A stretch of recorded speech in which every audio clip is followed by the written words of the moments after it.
Yesu asifiwe. Amen. Bwana ni mwema Wakati wote. Ni jambo la kumshukuru Mungu katika jioni ya leo kuja pamoja kushiriki na kusikiliza neno la kutiana matumaini. Na nipende kuwashukuru sana kwa wale wote mnaotufuatilia kupitia TV yetu, channel ya Hope Journey, na wale wote mnaonitazama hapa tunapokuwa pamoja. Katika jioni ya leo ni jioni nzuri yenye kupendeza ambayo natamani tupate kushiriki neno la Bwana, neno la matumaini ambalo litatujenga kwa namna fulani. Katika siku ya leo tutaenda kuangalia katika kitabu cha Ufunuo. Kitabu cha Ufunuo ile sura ya 2, tutasoma ule mstari wa 14, mstari wa 15 na mstari wa 16. Tuangalie kwamba Bwana ana ujumbe gani ambao anatamani watoto wake tupate kusikia na tubadili mienendo yetu. Tunapozidi kufuatilia hii kitabu hichi cha Ufunuo, hii sura ya 2, maana sura ya 2 hii imejikita sana, utaanza kupata ujumbe kutoka kanisa la Efeso, na sasa hivi katika kanisa la ambao tutaenda kuliangalia kanisa la Pergamo. Katika kanisa la Pergamo hapa ndo ujumbe wetu sana utajikita, na tutaona namna gani Bwana anapenda sisi tukapate kuyaishi mapenzi yake.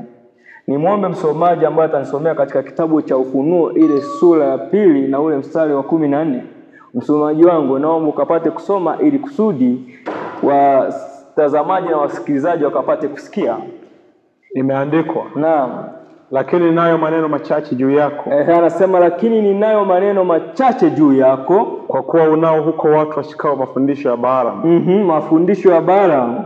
Yeye aliyemfundisha Balaki atie ukwazo mbele ya Waisraeli, kwamba wa vile vitu vilivyotolewa sadaka kwa sanamu na kuzini. Vivyo hivyo wewe nawe unao watu washikao mafundisho ya Wanikolai vile vile. Fungu la 16. Naam. Basi tubu. Anasema basi tubu. Na sasa usipotubu, naja kwako upesi. Nami nitafanya vita juu yao kwa huo upanga wa kinywa changu. Asante. Somo letu jioni hii ya leo lina kichwa kinachosema ukwazo. Tuombe.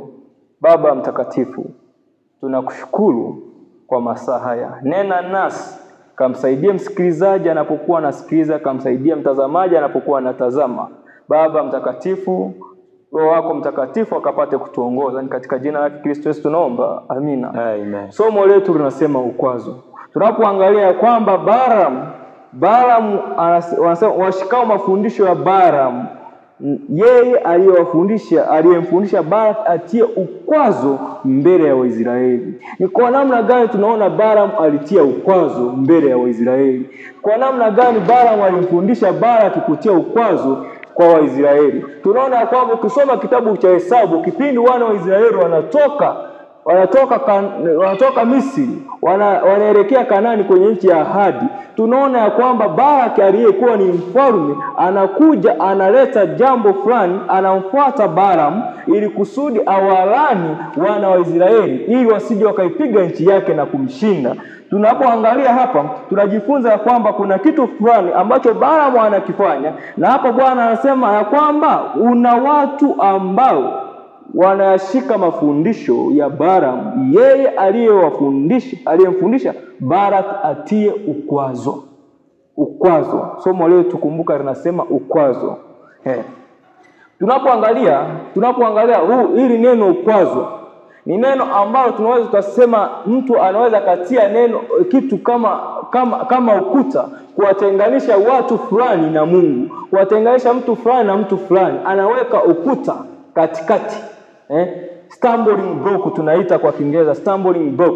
Ya kwamba tunaona hapa Balaam anaweka ukwazo kwa wana wa Israeli, kati yao na Mungu wao. Na ukienda kusoma sana msomaji katika kitabu cha Hesabu ile sura 31 mstari wa 16, sura ya 31 mstari wa 16, msomaji, 31:16 kitabu cha Hesabu imeandikwa, tazama, hawa ndio waliowakosesha wana wa Israeli kwa shauri la Balaam, wamfanyie Bwana dhambi katika hilo jambo la Peori. Na kwa hivyo hilo lilikuwa katika mkutano wa Bwana. Fungu la 17. Basi kwa ajili ya hiyo muweni kila mme katika hao watoto na kila mwanamume mwanamke aliyemjua mme wa kulala pamoja naye. Amen. Hapa tunaona ya kwamba Balaam kitu alichokifanya, walienda wakashika baadhi ya wana wa Israeli, wakawashawishi, wakatia ukwazo ili kuwaletea